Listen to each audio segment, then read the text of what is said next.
Buenos días, mis hermanos, que el Señor les bendiga a todos. Bueno, si usted no me conoce, mi nombre es Aníbal Herrera. Glorifico y exalto el nombre del Señor en esta mañana. Y bueno, vamos a hacer un pequeño repaso de lo que estamos haciendo a nivel de predicación en este momento. Estamos como iglesia tratando de estudiar las características y naturaleza de la iglesia. Entonces, ¿qué vamos a hacer hoy? Hoy vamos a hablar de un elemento más, pero yo creo que es el elemento que es transversal en todos los elementos. Pero si recordamos cuál fue la primera predicación que escuchamos, vamos a recordar al hermano Kelvin hablando de un escorpión y un sapo. ¿Se acuerdan de esa ilustración? Hablando de la naturaleza de la iglesia. Que la iglesia por sí misma, como tiene una naturaleza, tiene un sentido de pertenencia, un sentido de existencia, que depende de la redención de Cristo, del poder del Espíritu Santo y del propósito que Dios nos ha dejado. Y hablando del propósito, el hermano Rodolfo predicó sobre la misión de la iglesia. ¿Cuál es la misión de la iglesia? Le estoy preguntando, de verdad. ¿Quién contesta? ¿Quién se recuerda de algo? Hacer discípulos. Además, Yarixa siempre está pendiente de las predicaciones allí. Hacer discípulos. No es hacer creyentes, no es repartir tratados, no es buscar adeptos, es hacer discípulos. Y luego, la semana pasada, el hermano Héctor habló sobre el liderazgo bíblico, pero yo tengo por allí, los hermanos de la célula me dijeron que el hermano Héctor lo enfocó muy bien, de que todo creyente tiene dones, y por tanto tiene dones, tienes un llamado, y si tienes un llamado, tienes un área en el cual servir, y un área tal vez donde el Señor te pueda usar para liderizar a otros hermanos. Pero que todo creyente tiene un don, y si tiene un don, tiene la capacidad de servir en el cuerpo de Cristo. Entonces todos nosotros, de alguna manera u otra, según distintos niveles, distintos dones, le servimos al Señor. Hoy vamos a hablar de la adoración, tema sumamente complejo, tema que es realmente muy hermoso, pero al mismo tiempo que puede ser complicado, pero hoy vamos a orar al Señor con la ayuda del videobin, si Dios así nos lo permite. Vamos a revisar 3 textos, por tanto voy a pedir que tenga su Biblia allí en la mano, que esté dispuesto a buscar los pasajes que vamos a revisar, y vamos a aprender sobre el concepto de la adoración, cómo la manejamos a nivel colectivo y al mismo tiempo cómo afecta nuestra vida como creyentes. ¿Sí? Oremos al Señor. Padre, en esta mañana, Señor, nosotros nos rendimos delante de ti porque tú eres bueno y porque para siempre es tu misericordia. Tú creaste los cielos, creaste la tierra. Tú estás por encima del universo. Tú conoces todas las estrellas, conoces todos los granos del mar. Tú, Padre eterno, eres el que mueve la potencia de los vientos. Tú conoces, Padre eterno, cada pez en el mar. A ti, que eres el Todopoderoso, nos ponemos delante de ti de manera humilde, para que nos mires con amor y misericordia, y tengas el placer, Dios Todopoderoso, te complazcas en nosotros de enseñarnos de tu palabra. Padre, perdona si en nosotros hay cualquier cosa en nuestra mente que está haciendo de estorbo, y permite que nuestros pensamientos se enfoquen en ti. Permite que los equipos, que todo el espacio, cada persona, su actitud, sirva para poder escuchar de tu voz. Háblanos con claridad, muévenos, corrígenos, instrúyenos, redargúyenos y forma en nosotros creyentes buenos para toda buena obra, Señor. Te lo rogamos en el nombre de Jesús. Amén. Bien, mis hermanos, la prédica de hoy se llama adoración en espíritu y en verdad. Esta frase, adoración en espíritu y en verdad, es muy famosa porque está en Juan capítulo 4. Juan en el capítulo 4 le dedica 42 versículos para hablar de una mujer. Estoy hablando solamente de la introducción, mis hermanos, no vayan a buscar el pasaje. Y esta mujer es una mujer samaritana que ella conversa con Jesús. El tema central de la conversación es que Jesús es el agua de vida. Ese es el tema, porque recuerden que Juan es el evangelio de yo soy. Yo soy el pan de vida, yo soy la resurrección y la vida. En este caso está conversando con la mujer y el tema central es yo soy el agua de vida. Pero la mujer, como es samaritana, tiene una curiosidad y ella pregunta, ¿dónde debemos adorar? ¿En Jerusalén o aquí? Y Jesús dice, ve, lo que pasa es que tú adoras cosas que no sabes, pero no te preocupes, el Padre busca verdaderos adoradores para que le adoren en espíritu y en verdad. Y de ahí viene la frase, adoración en espíritu y verdad. Pero realmente, ¿qué es eso? ¿Cómo eso se aplica a mi vida? ¿Cómo es eso que el Señor quiere que le adore en espíritu y en verdad? ¿Cómo puedo transferir eso a mis pensamientos y volverlo un hecho? Lo primero que hay que entender es esto, que el Señor busca, porque Dios tiene que revelarse. Cuando Dios se revela, empieza la adoración. Luego, mi persona se ve afectada a nivel espiritual y empiezo a reconocer la verdad de Dios. Pero para ubicarnos un poco más, vamos a buscar Apocalipsis, capítulo 4. Apocalipsis, libro de revelaciones, último libro en su Biblia. Allí vamos a ubicarnos. Apocalipsis, capítulo 4. Y vamos a leer este texto, el versículo 10 y 11. Vamos a leerlo y les explico. Vamos a aprender qué es la adoración. Y leo el texto, Apocalipsis capítulo 4, versículos 10 y 11. ¿Todos lo tienen? ¿Todos están ubicados? Muy bien. Los 24 ancianos se postran delante del que está sentado en el trono y adoran al que vive por los siglos de los siglos y echan sus coronas delante del trono diciendo, Señor, digno eres de recibir la gloria y la honra y el poder, porque tú creaste todas las cosas y por tu voluntad existen y fueron creadas. En este texto, Juan está en la visión que está escribiendo el libro de Apocalipsis y de repente ve un trono y ve un ser supremo lleno de todas gemas preciosas, sobre su cabeza un arco iris y este ser impacta a Juan. Pero también ve a 4 criaturas angelicales, difícil de describir. Dice que eran 4 criaturas realmente imponentes que decían todo el día, Santo, Santo, Santo. Y cuando estos seres vivientes decían Santo, Santo, Santo, es el Señor Dios Todopoderoso, el que era, el que es y el que ha de venir, vienen estos 24 ancianos, que la pregunta teológica aquí sería, ¿quiénes son esos 24 ancianos?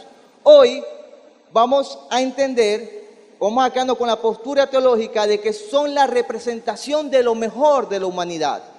Porque lo que creemos aquí es que Dios se revela delante de Juan. Y en esta revelación él ve que los seres angelicales y los seres humanos que están delante de su trono no hacen otra cosa sino adorarle, alabarle, reconocerle porque es. Y aquí están viendo 2 imágenes. ¿Qué es lo que hacen los ancianos y dónde vamos a tratar de entender lo que es el concepto de adoración? La primera imagen, la de arriba, están los ancianos postrados. Postrarse delante del Señor es la manera física que se ve en toda la Biblia, que es la primera acción que hacen las personas cuando ven a Dios. El postrarse es sumamente importante, al punto que las personas, por lo menos el pueblo de Israel, tenía prohibido arrodillarse o postrarse delante de un ser humano o cualquier otra imagen. Pareciera que cuando hablamos de que la adoración tiene que ver con postrarse y utilizo un pasaje de este tipo, pareciera que estoy alegorizando. Pero vamos a pensar un poco en toda la Biblia. Mardoqueo, él casi lo matan porque él no se arrodillaba ante un capitán. Los 3 amigos de Daniel fueron echados en un horno de fuego porque no se arrodillaron ante una imagen. Cuando Jesús es tentado por Satanás, ¿qué le pide Satanás en una de sus tentaciones? Si te arrodillares y me adorares.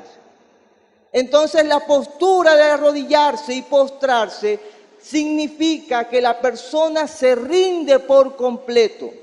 Es una forma física de decir, Señor, estoy rendido, no puedo defenderme delante de ti. Reconozco que encima de mí estás tú. En el tiempo de los reyes, cuando los reyes conquistaban, las personas conquistadas tenían que pasar frente del rey.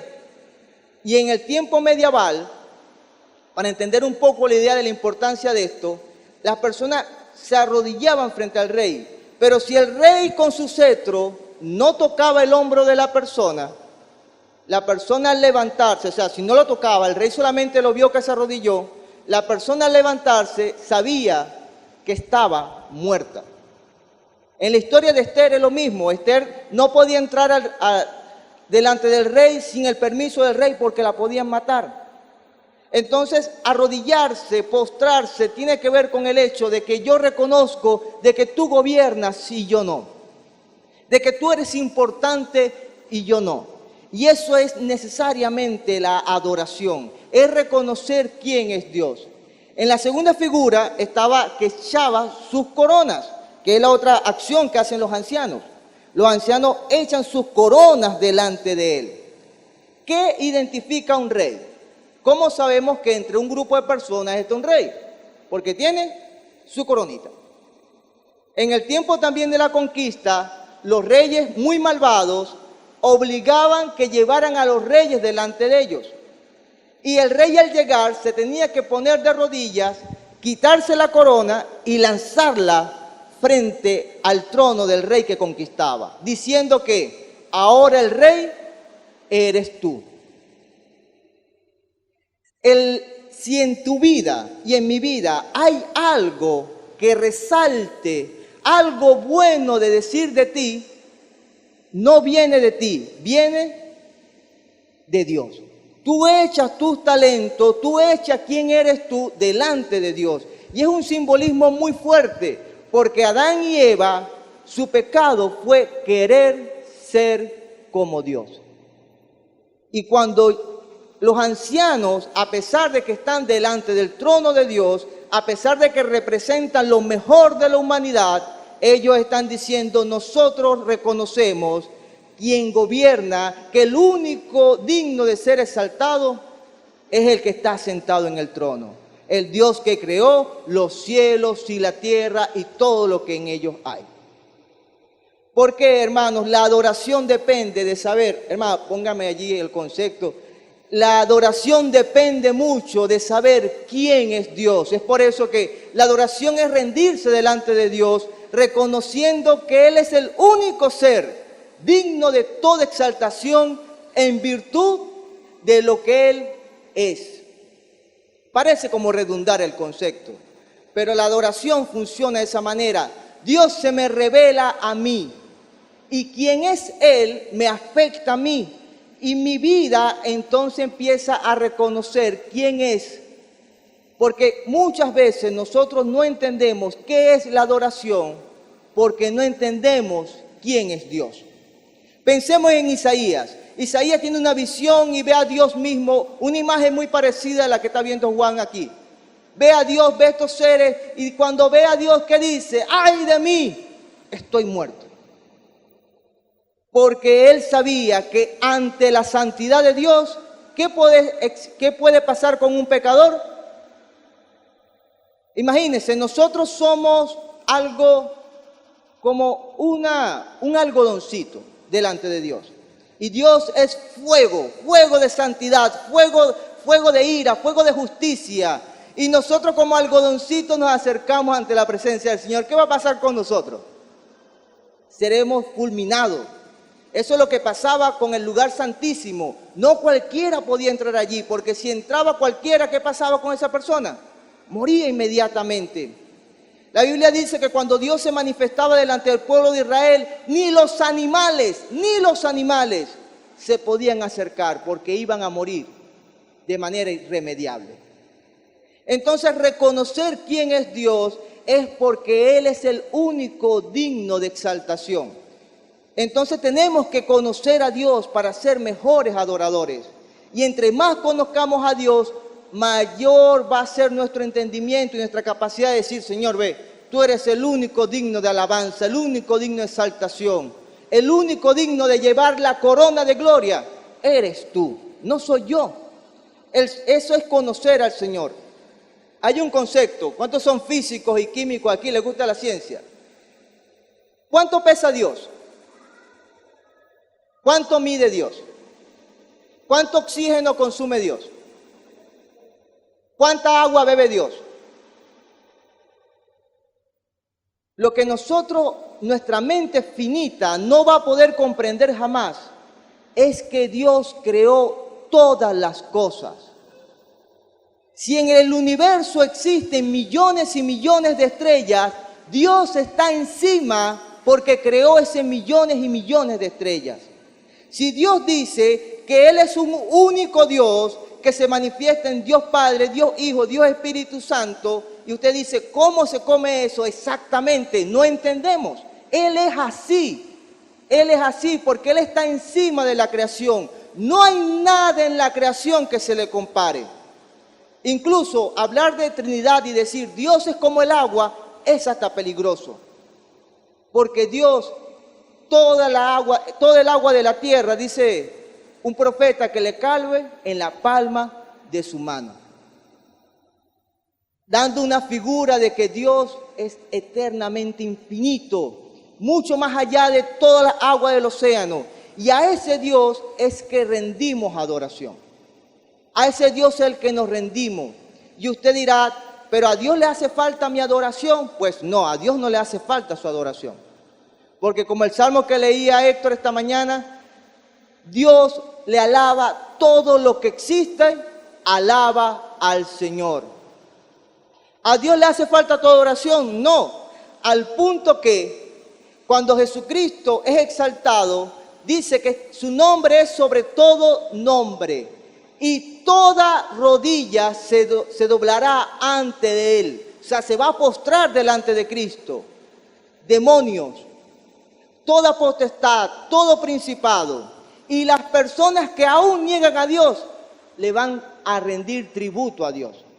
Porque Él está encima de todas las cosas. Entonces tú no adoras a Dios porque tú seas bueno. Tú adoras a Dios porque Dios se te reveló y te dice, esto soy yo. Y tu espíritu te dice, el espíritu de Él le dice a tu espíritu, reconoce que Él es tu Padre y tú eres un hijo. Y allí nos rendimos delante de Él. ¿Estamos claros más o menos con el concepto de adoración? Sé que es difícil, pero vamos a pasar al segundo punto, que es cómo esto afecta a la iglesia. Cómo esto lo manifestamos cuando estamos reunidos. Entonces vamos a primera carta a los Corintios. Primera carta a los Corintios, capítulo 14. Primera carta a los Corintios, capítulo 14. Vamos a leer el versículo 26 y el 40. Bien, Pablo en la primera carta a los Corintios, desde el capítulo 11, empieza a hacer correcciones de cómo debe hacerse un culto, cómo debe hacerse una reunión de los santos. Aquí en este versículo, en el 26, Pablo está dando una conclusión de cómo debe ser un culto. Y es por eso que pregunta, ¿qué hay pues, hermanos? O sea, una manera de decir, vamos a concluir con esto. Cuando os reuní, cada uno de vosotros tiene salmo, tiene doctrina, tiene lengua, tiene revelación, tiene interpretación, hágase todo para edificación. Y si leemos inmediatamente el 40, dice, pero hágase todo decentemente y con orden. Entonces, ¿qué podemos decir con respecto a esto? La primera palabra que llama la atención es la palabra cada uno. Cuando reuní cada uno de vosotros. Entonces, ¿qué podemos decir? Que el culto o la reunión de la iglesia es participativo. Todos los santos tienen participación en medio de la iglesia. Cada uno de nosotros es parte de la adoración a Dios cuando estamos reunidos. Todos venimos a adorar al Señor. Por tanto, creemos que los cultos son participativos.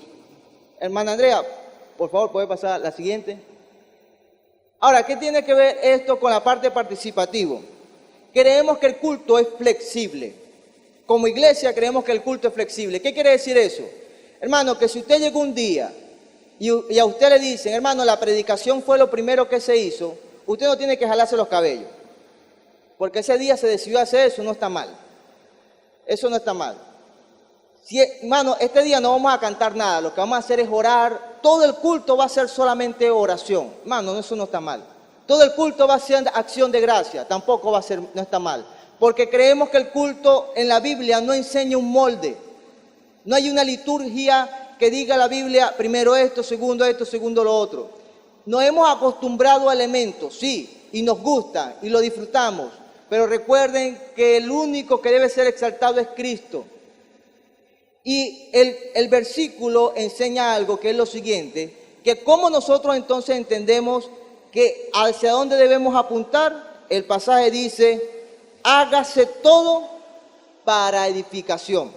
Es decir, todo lo que hagamos en el culto tiene que edificar al creyente, porque solo para Dios es la gloria. Hermano, está bien que uno traiga acciones de gracia, está bien que uno traiga música, está bien que algunos traigan oración, está bien que algunos traigan palabra del Señor, está bien que algunos traigan una exhortación, pero que siempre y cuando la gloria y honra sea para Dios.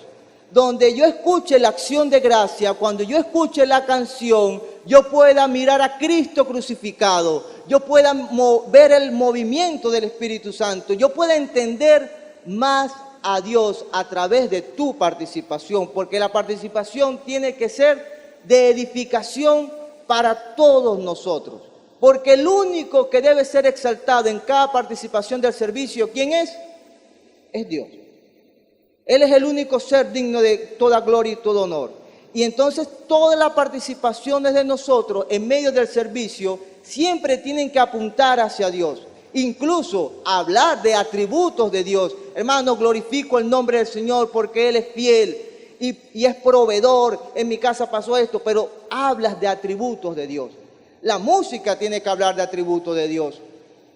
Y creemos que es contemporáneo, creemos que el culto es contemporáneo porque no necesariamente heredamos cosas que deben ser sujetas porque son bíblicamente. ¿A qué me refiero? Por ejemplo, nosotros no sabemos exactamente qué cantaba las iglesias en los primeros siglos, la manera de cantar.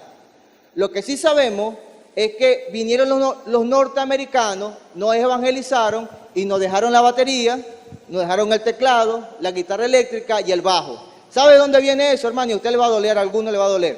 Del rock and roll. A los gringos les encanta el rock and roll, el blues, el jazz y el gospel, entonces también viene de allí. Hermano, y eso se tripea en su música. Pues me perdonan la palabra tripear, pero eso es un término allí de mi época. Ellos utilizan estos instrumentos porque viene de allí.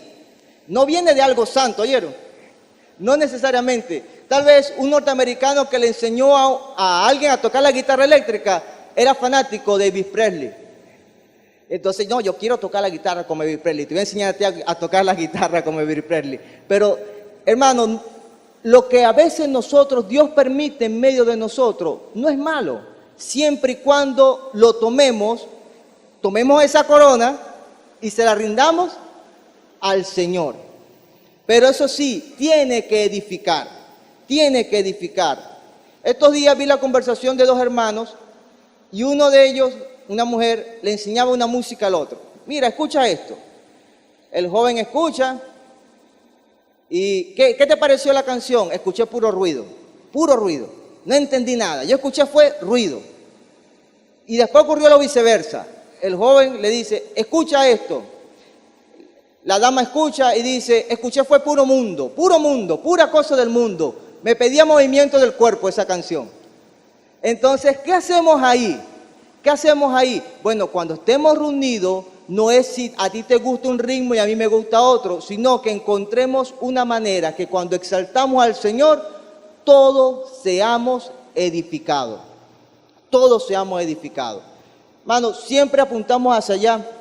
Y si alguno de ustedes es como yo, que tiene gustos musicales particulares, hermano, siempre busca a Cristo en las canciones.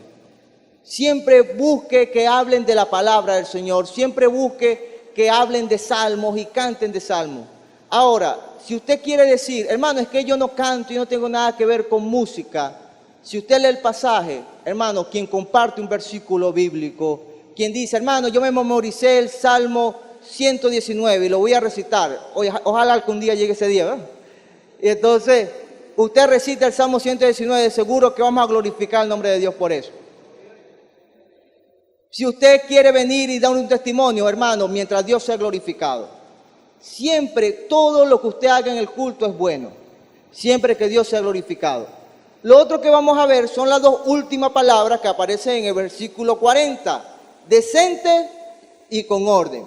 La palabra decente, aquí Pablo la coloca, porque si usted lee la carta a los corintios tenían prácticas indecentes. Por lo menos, hoy que vamos a celebrar la cena del Señor, ellos cuando venía la cena del Señor tenían dos extremos horribles.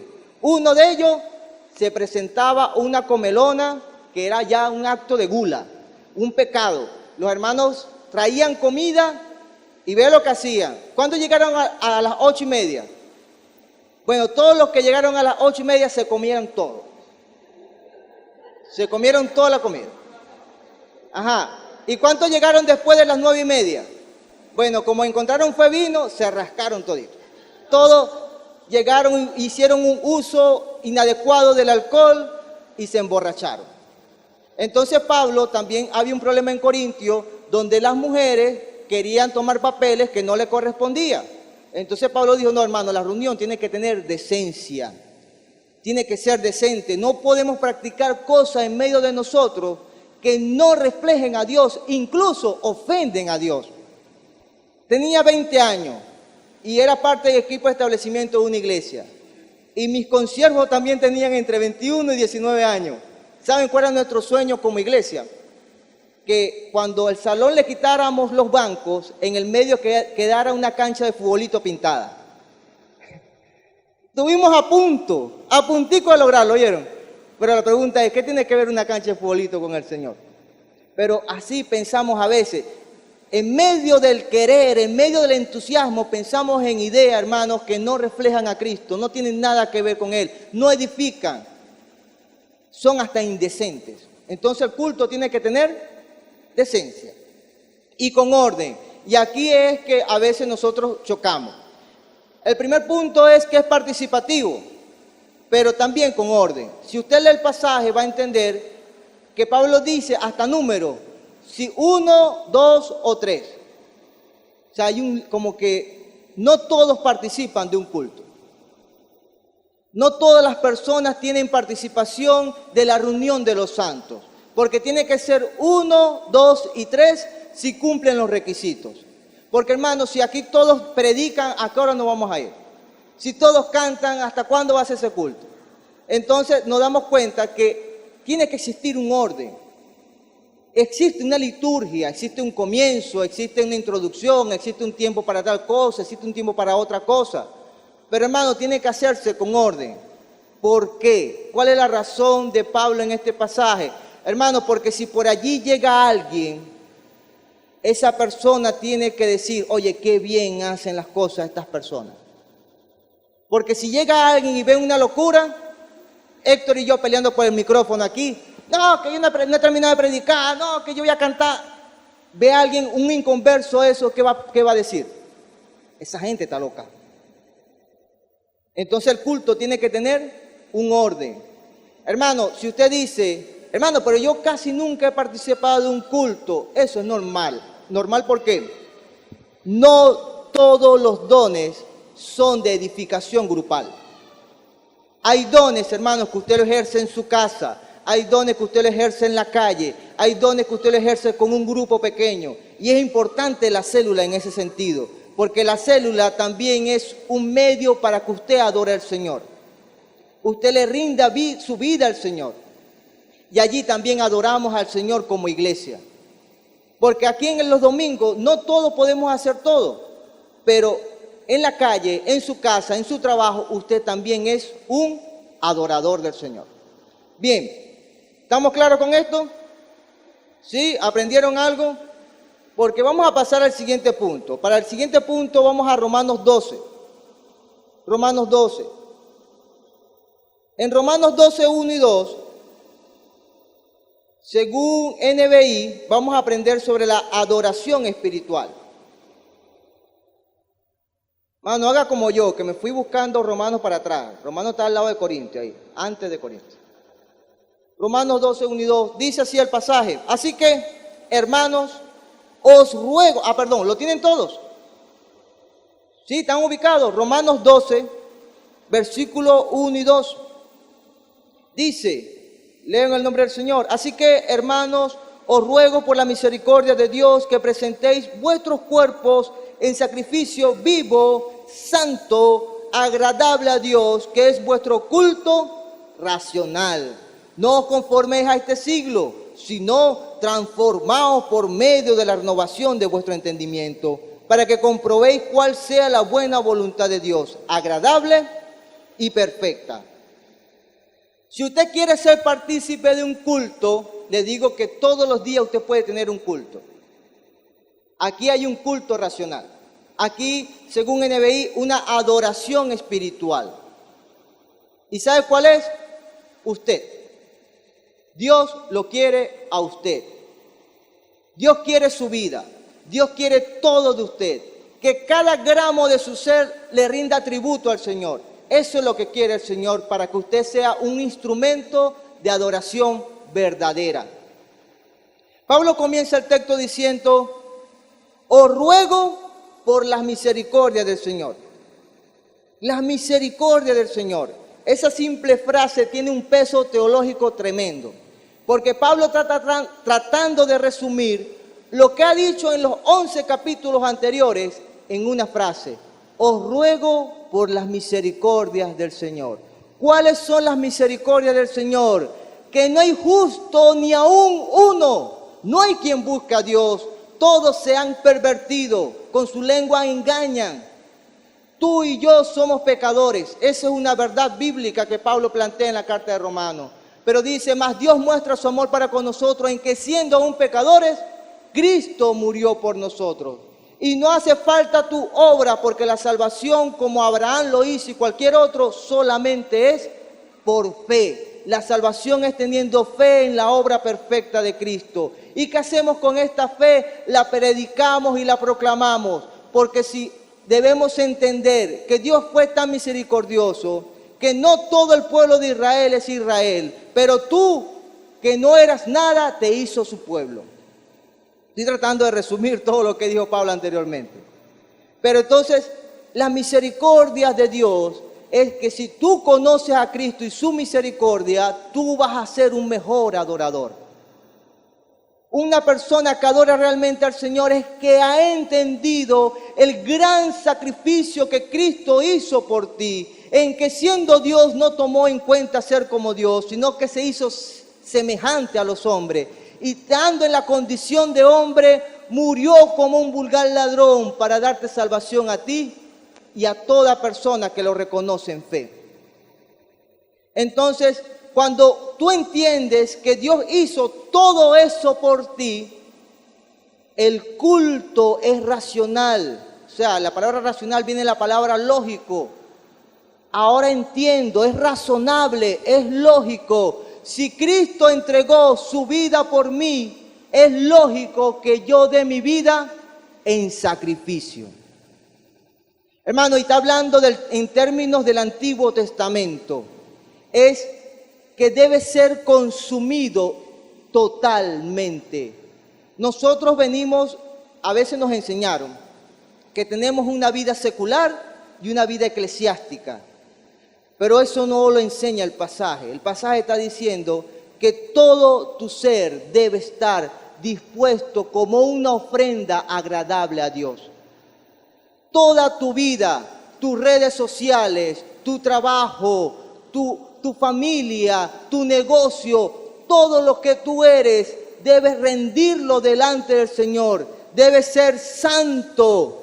debe ser agradable para Dios, debe estar vivo.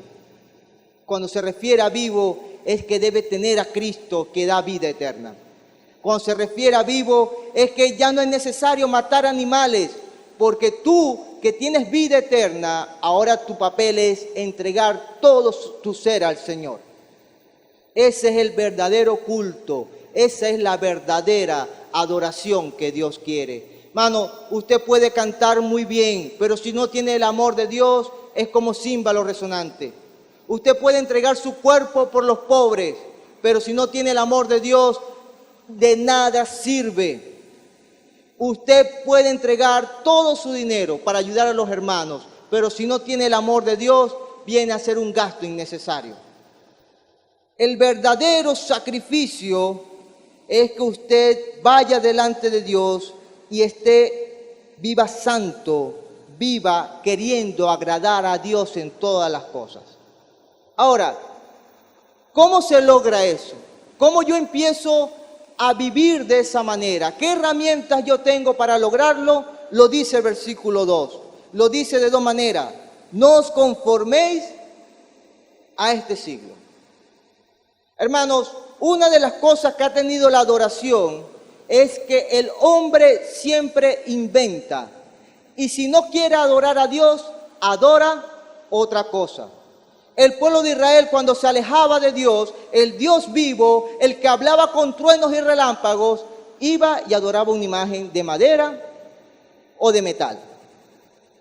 Ezequiel muestra que Dios en una visión lo hace ver dentro del tabernáculo, donde estaba el lugar santísimo. ¿Y sabe qué ve? Que desde los atrios hasta las partes más profundas del templo había idolatría. Y pareciera que en nosotros eso es algo escandaloso que ocurrió solamente en aquel tiempo. Pero te pregunto, ¿tú eres cristiano? ¿Tú eres templo de Dios? Si tú tienes a Cristo como Redentor, tú dirás, sí, en mí habita el Espíritu Santo. Te pregunto, ¿y donde habita el Espíritu Santo no hay idolatría? ¿Todos tus pensamientos son de Dios? ¿Realmente tú no has levantado ídolo dentro de tu cabeza y dentro de tu corazón? ¿No has confiado más en otras cosas que en Dios? Aún nosotros, que somos templo de Dios, muchas veces nos conformamos a este siglo. Y Pablo dice que lo primero que debemos hacer allí es abandonar esto. No podemos vivir según lo que dicen las personas, debemos vivir según lo que agrada a Dios.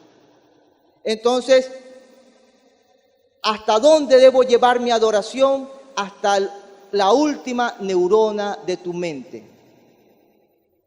Hasta allí debe estar la adoración. Donde cuando tú piensas en el vecino que te molesta, tú piensas también en Dios diciendo, Señor, ¿qué tú me quieres enseñar a través de esta circunstancia que estoy pasando? Que cuando tú piensas en el desempleo que estás viviendo, Señor, gracias porque tú me sostienes, Padre, ¿y qué debo aprender en medio de estas cosas? Glorifico tu nombre porque tu palabra la veo viva en mí en esta circunstancia.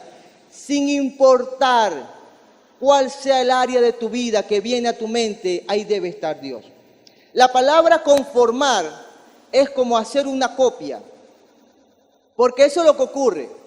Por ejemplo, si usted es admirador de un músico, generalmente termina comportándose y hablando como el músico, porque horas y horas escuchando su música, usted hasta habla como habla el músico. Si usted sigue un jugador de fútbol, incluso yo he visto niños que son seguidores de estos jugadores y hacen los gestos de las caras iguales, porque lo que está en nuestra mente es lo que reflejamos en nuestra conducta. Si usted solamente piensa en dinero, créame, de usted va a hablar de dinero y lo que a usted le ofende y a lo que a usted le importa es el dinero. Entonces, Pablo dice, lo primero que hay que hacer es que las cosas de este siglo debemos dejarlo a un lado e inmediatamente, si no, transformaos por medio de la renovación de vuestro entendimiento.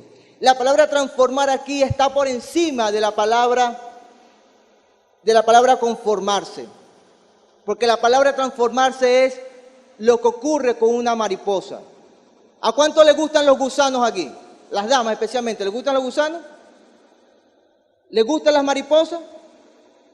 Bueno, pero las mariposas vienen ¿de dónde? De unos gusanitos. ¿Pero qué ocurrió? Ocurrió una metamorfosis, una transformación. La palabra que utiliza la Biblia es la palabra metamorfosis. O sea, tu mente tiene que ser transformada. Lo que ya era antes queda en el pasado. Una mariposa no puede volver a ser un gusano. Usted, a través de comprobar continuamente, Señor, ¿esto te agrada a ti? ¿Esto es tu voluntad? Porque ciertamente a nosotros nos encanta este pasaje porque lo citamos de esta manera. La voluntad del Señor es buena, es agradable y es perfecta. Señor, yo quiero ver tu voluntad que es buena, agradable y perfecta en mí. Hay otros que la interpretan de esta manera. Si tú quieres transformar tu mente, tú debes vivir constantemente en, Señor, ¿esto es agradable para ti? Señor, ¿esto es perfecto para ti? Señor, esta es tu voluntad. Y cuando tu vida vive a ese nivel, tú vives constantemente meditando de noche y día en las misericordias del Señor, tú te vas a transformar en el culto racional, en la verdadera adoración. Eso es lo que quiere el Señor de nosotros como iglesia, hermanos. Quiere que le aprendamos a amar. Y es por eso que Cristo, cuando empieza a hablar sobre los mandamientos, Él dijo, amarás al Señor tu Dios con todo tu corazón, con toda tu alma y con toda tu mente. El Espíritu Santo entra a tu vida para transformar tu ser interior, porque la adoración es en espíritu y es en verdad. La verdad de Dios que se te reveló junto con la transformación del Espíritu. Eso era la profecía del nuevo pacto. Los profetas hablaron diciendo, ya no serán un pueblo advenedizo, porque escribiré la ley en su corazón, le daré mi espíritu. Hermanos, debemos comprender quién es Dios, lo que Él nos ha revelado. Debemos comprender lo que Cristo hizo por mí, para yo transformarme en un verdadero adorador. Ahora, hermano, te quiero preguntar, si tú viniste de visita, tú eres amigo de alguien y tú consideras que Dios habló a tu vida en este momento, tú consideras que Dios realmente te está diciendo, quiero transformar tu vida, quiero transformar tu manera de pensar, solamente levanta tu mano, allí donde estás sentado. Si el Señor en este momento sientes que ha hablado a tu corazón, muéstralo solamente con levantar tu mano. Hay un grupo de hermanos que están dispuestos a hablar contigo. Si no es así, quiero terminar mostrando una imagen. Andrea, por favor, regresa. Y vamos a pensar en esto. Usted está sentado allí y viene el Señor y se pone detrás de usted y le dice, voy a abrir tu mente y voy a ver qué hay aquí. Y el Señor abre tu mente y empieza a sacar como engranaje cada área de tu vida. ¿Qué encontraría el Señor en tu mente? ¿Y esta novela, cuántas horas le has dedicado? ¿Por qué tanta preocupación por el carro? ¿Y qué es esto? Ah, un engranaje bien grande de la cuestión de dinero, trabajo. Y mira, y este engranaje, los vecinos. ¿Y qué tienen que ver los vecinos contigo? ¿Y qué tiene que ver esto? Redes sociales. ¿Qué tiene que ver esta música con tu vida? Y empieza el Señor a sacar engranaje y de repente te pregunta, ¿dónde estoy yo? ¿Dónde estoy yo en tu mente? Y si profundiza más, ¿quién es esta mujer? ¿A qué se dedica? Yo ni siquiera es pueblo mío. ¿Quién es este hombre? ¿Qué es esto? ¿Estás pensando en cómo robar? ¿Estás pensando en cómo pecar? ¿Qué hay en tu mente, hermano mío? Tienes que dejar que el Señor transforme tu mente. La adoración no es venir solamente a la iglesia, es un acto de adoración. La adoración verdadera es dejar que el Señor transforme todo lo que tú eres.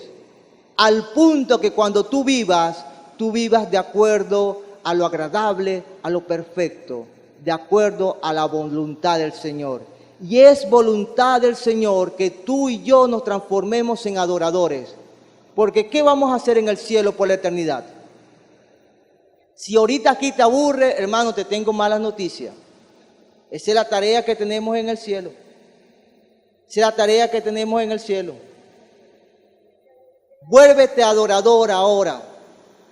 ¿Cuánto tiempo le dedicas a la oración?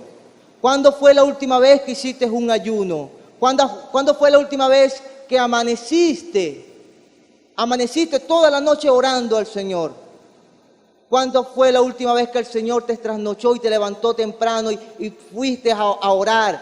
¿Cuándo fue la última vez que le dedicaste a leer la Biblia al punto de conocer cada detalle del pasaje? ¿Cuándo fue cuando te reuniste con los hermanos a conversar de las misericordias del Señor? Hermano, toma la tarea de dejar que el Señor te convierta en un adorador en espíritu y en verdad. Que el Señor se vea reflejado en ti. Moisés tenía una relación tan cercana con Dios que cuando se bajaba del monte, la gente tenía miedo de ver el rostro a Moisés porque Moisés reflejaba a Dios. Cuando tu adoración crezca, tú vas a reflejar a Cristo, hermano mío. No vas a reflejar a ninguna estrella de cine, no vas a reflejar la conducta que está de moda, no vas a reflejar a tu pastor o al pastor que está de moda, vas a reflejar a Cristo. Deja que el Señor te convierta en ese adorador. Padre, en esta mañana, junto con mis hermanos, queremos poner delante de ti nuestras vidas, Señor, para que tú nos hagas a entender quién eres tú. Gracias por revelarte a ti mismo en tu palabra. Ayúdanos, Padre eterno, ayúdanos a que esa revelación afecte nuestras vidas. Podamos rendirnos delante de ti, podamos pegar nuestra frente contra el suelo y decir: Abba, Padre, gracias. Gracias porque rompiste el velo y puedo estar aquí delante de tu presencia. Señor, que nuestras vidas pueda ser agradable, pueda ser santa, pueda ser vivo, un sacrificio vivo, constante delante de ti. Que sin importar dónde estemos, seamos adoradores, porque vivimos haciendo tu voluntad, mi Señor. Toma los pensamientos de mis hermanos, y si en ellos hay cosas que no te agradan, sácalos, Señor, transforma esa mente. Padre, permite que seamos adoradores en espíritu y en verdad. Toma nuestras vidas como ofrenda. Toma nuestra vida como ofrenda, Señor, que seamos agradables, perfume grato para tu presencia, Señor. Transfórmanos, Padre, transfórmanos y que seas tú, tu sacrificio perfecto, tu resurrección en victoria, la que se refleje en nuestras vidas y que todo gira alrededor de ti, mi Señor. Ayúdanos a comprenderte, amarte con todo lo que somos, mi Señor.